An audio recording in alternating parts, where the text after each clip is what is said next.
अध्याय बीजो श्लोक नंबर 23 सांख्ययोग। नैनं छिदन्ति शस्त्राणि नैनं दहति पावकः न चैनं क्लेदयन्त्यापो न शोषयति मारुतः।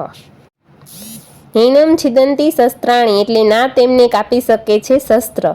नैनं दहति पावकः एटले ना तेमने बाળી શકે છે અગ્નિ।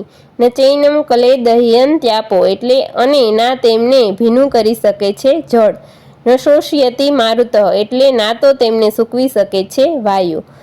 आ श्लोकनो आखो अर्थ छे, इस आत्मा को शस्त्र नहीं काट सकते, इसको आग नहीं जला सकती, इसको जल नहीं गला सकता और वायु नहीं सुखा सकता।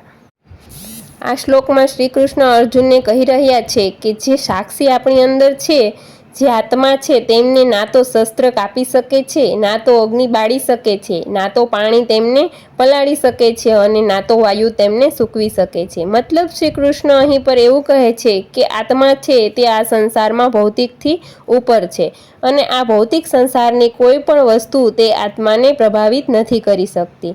તો આને સમજવા માટે આપણે આગળના શ્લોકોનો વિચાર કરીએ।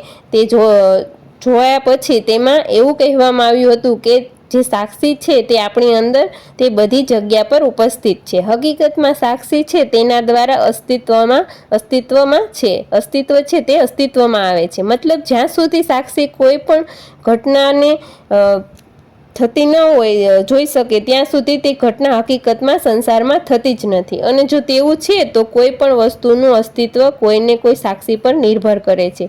વગર સાક્ષીએ કોઈ પણ વસ્તુનું અસ્તિત્વ નથી હોતું। તો આ જે તથ્ય છે તે ક્વોન્ટમ મિકેનિક્સ છે તેમણે સિદ્ધ કર્યું છે। તેમણે ઘણા પ્રયોગો કર્યા છે, તેના દ્વારા સિદ્ધ કર્યું છે કે જ્યાં સુધી સાક્ષી છે, જે દ્રષ્ટાંત છે તે જ્યાં સુધી દ્રશ્યને ન જોવે ત્યાં સુધી દ્રશ્ય અસ્તિત્વમાં નથી આવતું। તો આ રીતે આપણે સમજીએ કે આપણે સ્પષ્ટ રૂપથી જોઈ શકીએ છીએ કે અસ્તિત્વનું જે અસ્તિત્વ છે તે વાસ્તવમાં સાક્ષી પર નિર્ભર કરે છે। બીજી રીતે કહીએ તો દ્રશ્ય દ્રષ્ટા ઉપર નિર્ભર કરે છે। જ્યાં સુધી દ્રષ્ટા નથી ત્યાં સુધી દ્રષ્ટ પણ નથી, દ્રશ્ય પણ નથી।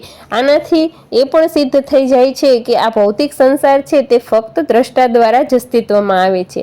આવું છે તેથી દરેક વસ્તુ દ્રષ્ટા દ્વારા અસ્તિત્વમાં આવી છે। આપણે ઘણીવાર સાંભળ્યું છે કે જ્યારે બાળકનો જન્મ થાય ત્યારે એવું કહે છે કે નવી આત્મા આ સંસારમાં આવી। તો એ જે વાક્ય છે તે નવી આત્મા આ સંસારમાં આવી તે વાસ્તવમાં એક ભૂલથી ભરેલું વાક્ય છે। કારણ કે પહેલી વાત તો એ કે આત્મા ઘણી બધી નથી હોતી, આત્મા ફક્ત એક જ છે।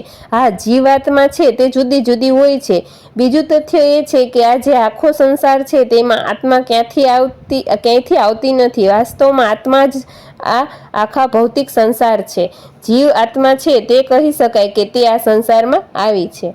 આશા રાખું છું કે તમને શ્લોક સારી રીતે સમજાઈ ગયો હશે। આગળના શ્લોકમાં મળીએ, ત્યાં સુધી જય શ્રી કૃષ્ણ।